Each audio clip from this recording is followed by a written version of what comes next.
Baik, mari kita jalan-jalan kuliner ke Semarang, Jawa Tengah, dan ngobrolin sesuatu yang dekat di hati saya. Bandeng Presto. Kalau kamu pernah ke Semarang, mungkin kamu tahu makanan ini. Tapi, tahukah kamu bagaimana awalnya? Jadi bayangkan di tahun 1997. Semarang lagi ramai, tapi ada satu masalah kecil buat pecinta ikan bandeng.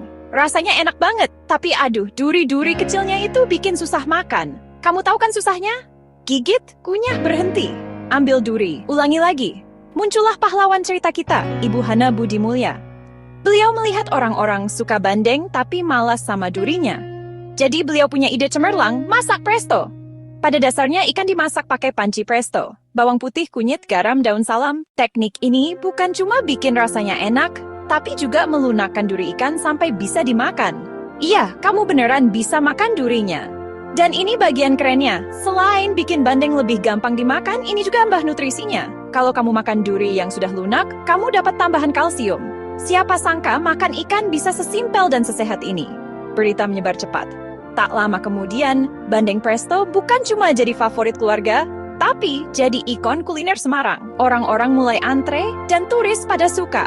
Kalau ke Semarang, wajib banget bawa pulang bandeng presto sebagai oleh-oleh. Tiba-tiba bandeng presto ada di mana-mana. Dari pasar tradisional sampai bandara, semua orang pengen nyobain. Tapi bandeng presto lebih dari sekadar makanan. Buat banyak orang, ini nostalgia.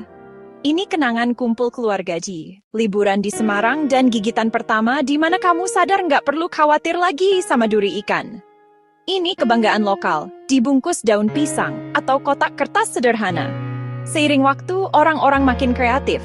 Sekarang, kamu bisa nemuin bandeng presto digoreng sampai renyah dibakar biar ada rasa smoky-nya atau bahkan dikukus pakai daun pisang ala pepes.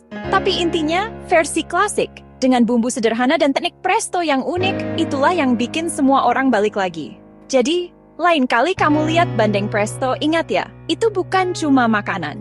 Itu bagian dari sejarah Semarang dibuat dengan cinta dan sedikit kejeniusan kuliner. Dan jujur aja, ini bukti kalau kadang ide terbaik datang dari keinginan untuk bikin hidup sedikit lebih mudah dan jauh lebih enak. Kalau kamu belum pernah nyobain bandeng presto, kamu rugi banget. Tapi kan selalu ada yang pertama kali kan?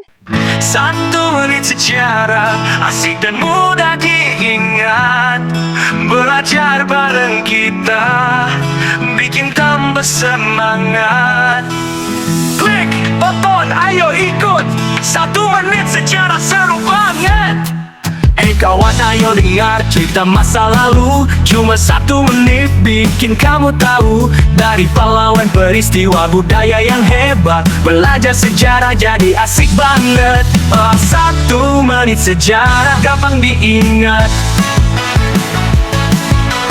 Ilmu bertambah, hati pun semangat. 1 menit sejarah, seru dan ayang hebat. Belajar sejarah jadi lebih unik. Masa lalu jadi cermin untuk langkah ke depan. Ayo klik dan tonton, pengetahuan berkembang. 1 menit sejarah gampang diingat. Ilmu bertambah, hati pun semangat. 1 menit sejarah, seru dan ayang hebat. Belajar sejarah jadi lebih unik. Terima kasih sudah nonton 1 menit sejarah. Jangan lupa like dan share, ilmu makin bertambah. Subscribe sekarang juga biar makin asik. 1 menit sejarah selalu unik.